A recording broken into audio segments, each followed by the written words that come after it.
Selamat pagi Godly Family yang dikasihi Tuhan. Kembali kita menikmati teh hangat, teduhkan hati, hadirkan semangat dengan merenungkan firman Tuhan edisi 40 hari masa Prapaskah.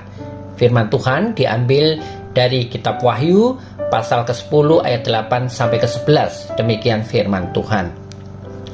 Dan suara yang telah kudengar dari langit itu berkata pula kepadaku, katanya, "Pergilah, ambillah gulungan kitab yang terbuka di tangan malaikat yang berdiri di atas laut dan di atas bumi itu." Lalu aku pergi kepada malaikat itu dan meminta kepadanya supaya ia memberikan gulungan kitab itu kepadaku. Katanya kepadaku, "Ambillah dan makanlah dia. Ia akan membuat perutmu terasa pahit, tetapi di dalam mulutmu ia akan terasa manis seperti madu." Lalu aku mengambil kitab itu di tangan malaikat itu dan memakannya. Di dalam mulutku ia terasa manis seperti madu, tetapi sesudah aku memakannya, perutku menjadi pahit rasanya. Maka ia berkata kepadaku, "Engkau harus bernubuat lagi kepada banyak bangsa dan kaum dan bahasa dan raja." Demikian firman Tuhan. Godly Family yang dikasihi Tuhan, kabar keselamatan dan penghakiman Tuhan digambarkan oleh perintah simbolis yang diterima Yohanes dari suara ilahi yang dia dengar. Yohanes diberikan perintah untuk memakan gulungan kitab yang dipegang oleh malaikat yang kuat itu.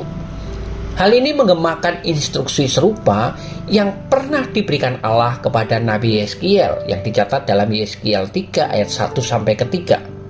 Kata kitab dalam bagian ini dengan yang ada di dalam kitab Yeskiel memiliki makna kata yang sama, yaitu menunjuk kepada keselamatan dan penghakiman Tuhan.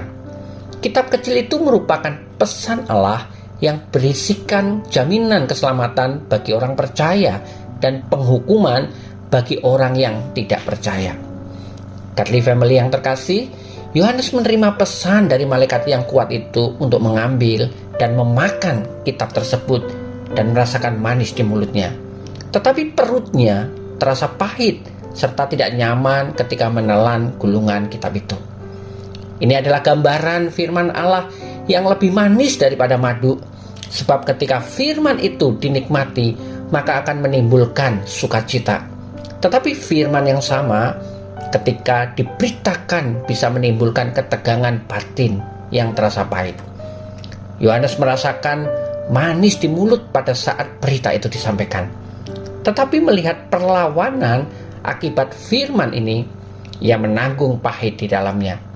Rasa pahit dari tugas kenabiannya, yaitu ketika dia harus berbicara tentang dosa, memperingatkan akan hukuman dan penghakiman bagi orang yang menolak firman. Ini adalah beban berat yang harus dipikul.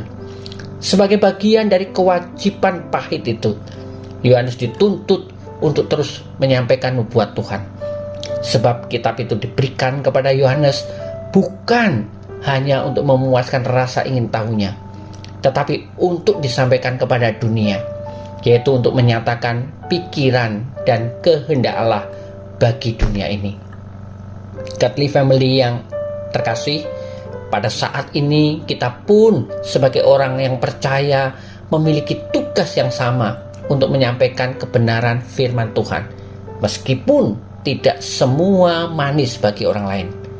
Kebenaran firman Tuhan akan menyatakan dosa dan kesalahan seperti pil pahit yang ditelan, namun mesti disampaikan kepada orang-orang yang ada di sekitar kita. Sebagai orang percaya, kita juga ditantang untuk memiliki keberanian seperti Yohanes dan Yeskiel untuk menyatakan kebenaran yang Tuhan perintahkan. Yang menjadi pertanyaan bagi kita, apakah kita mau menuruti dan melakukan perintah Tuhan itu? Kiranya Tuhan menolong dan memampukan kita untuk mentaatinya. Mari kita berdoa. Terima kasih Tuhan untuk kepercayaan yang Kau berikan bagi kami sebagai hamba-hamba-Mu untuk menyatakan kebenaran firman-Mu di sekeliling kami. Dan berikan kami hati yang mau taat untuk melakukan perintah-Mu. Amin. Godly Family yang dikasihi Tuhan, Selamat beraktivitas, Tuhan Yesus menyertai dan memberkati Anda sepanjang hari ini.